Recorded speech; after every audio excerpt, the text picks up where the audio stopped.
Čau, Rēsnais. Pasaka čau. Čau.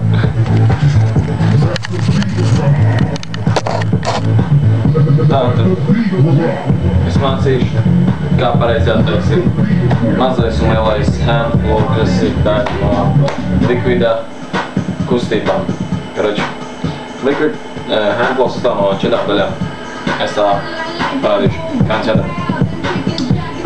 Jāatrast tas, ka jātrenēs lēni, jo tad var ātrāk iemācīties. Tā, te būs mazais handflow. 1, 2, 3, 4. 1, 2, 3, 4. Jāatcerās tas, ka pirkstiem visu laiku jābūt kopā. Ja pirksts nav kopā,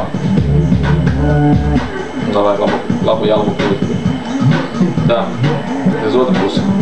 1, 2, 3, 4.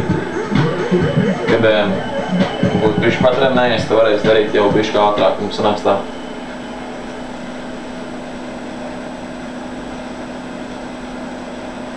Kad būs tā tik labi iemācījies, tu varēsi taisīt ne tikai vienā vietā, bet tā priekšdaboja, iztās šādi.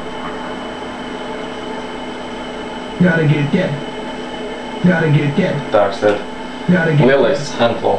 Lielais handflow iztās šādi.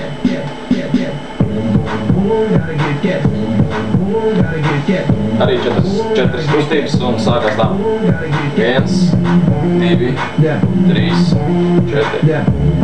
1, 2, 3, 4. 1, 2, 3, 4. Jā, trenējies lēni, trenēsies ātri, visu atšakrēt, sākam lēni. Uz otru pusi. 1, 2, 3, 4. 1, 2, 3, 4. Tā, es salieku kopā abas handflow, tas izstāsta šādi.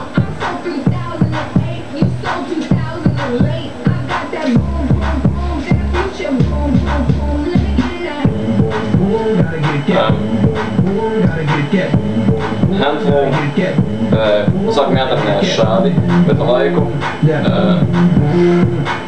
varēs viņu uztaisīt jau platāku. Tas ir, teiksim, šitas ir šaus, platāks ir šitāds.